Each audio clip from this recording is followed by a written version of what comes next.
Hola, soy Rebeca Nijovic y voy a trabajar con ustedes un concepto que en términos de la formación docente y la formación de formadores nos ocupa, nos interesa profundizar, abordar, que es el de práctica reflexiva. El concepto de reflexionar sobre la práctica no es nuevo, ya John Dewey hace muchísimos años habló de la capacidad que tiene el sujeto de reflexionar, y él asociaba, en ese momento, estamos hablando a principios de 1900, él asociaba la capacidad de reflexionar a un disparador que él definía como un problema, como alguna situación que hay que resolver, que disparaba la posibilidad de pensar. Nosotros tomamos de John Dewey como iniciador, de autores como Perrenou en su maravilloso texto de desarrollar la práctica reflexiva,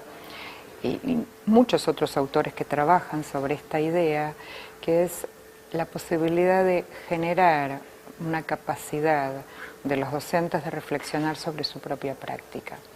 Y ese proceso de reflexión empieza justamente desde la práctica. No es un proceso teórico que primero voy a abordar, por ejemplo, una teoría y después voy a ver qué pasa con esa teoría en la práctica. La práctica reflexiva parte justamente de esa situación, supónganse una situación de enseñanza que generó alguna incomodidad en la clase. Bueno, esa situación de práctica es un motor que va a despertar procesos de reflexión. Uno diría, esto no es nuevo, hace mucho que se reflexiona, y es verdad. ¿En qué estaría lo novedoso?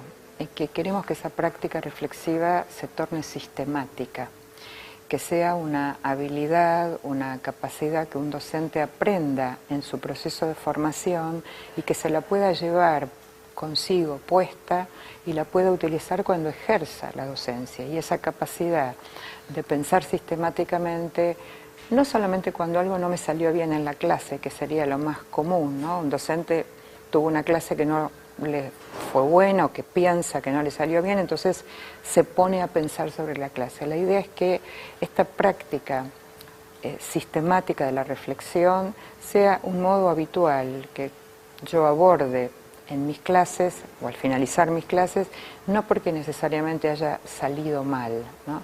Esta asociación a que pienso si algo no funciona.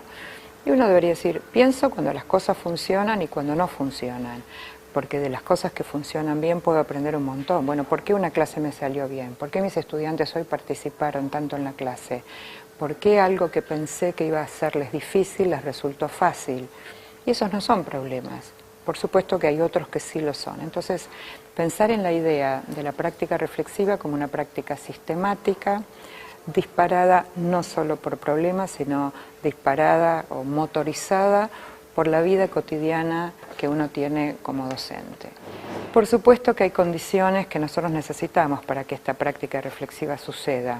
O sea, no es una práctica espontánea, hay que provocarla, hay que enseñarla, pero además necesito condiciones de tiempo y de espacio para que suceda. Y esto es tal vez lo más difícil de encontrar, pero también depende mucho de cómo uno gestione. En este caso, cómo uno gestiona la escuela, cómo uno gestiona una institución, cómo uno organiza en el horario de trabajo de los docentes un espacio para que esta práctica reflexiva sea sistemática. Para que sea sistemática necesito ayudarme con algunos dispositivos, o sea, no es me siento, vieron la imagen del pensador de Rodin, entonces me siento y pienso, no, necesito de algunos instrumentos que voy a compartir con ustedes varios ejemplos que permitan sistematizar esta práctica. Lo primero, antes de pensar en los instrumentos, quiero apelar al concepto de comunidades de práctica, un concepto desarrollado por Etienne Wenger, que permite pensar en cómo podemos constituir, ¿no? Él define muy bien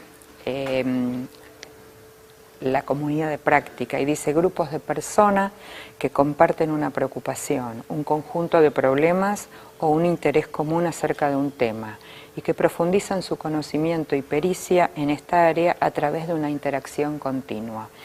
Entonces nosotros deberíamos poder pensar cómo nuestros institutos de formación docente se constituyen en comunidades de práctica para que esta práctica reflexiva sea efectivamente sistemática. Y entonces algunos dispositivos a modo de ejemplo. Miren, uno es un ateneo de buenas prácticas de enseñanza. Así como los médicos hacen ateneos clínicos de casos, ¿no?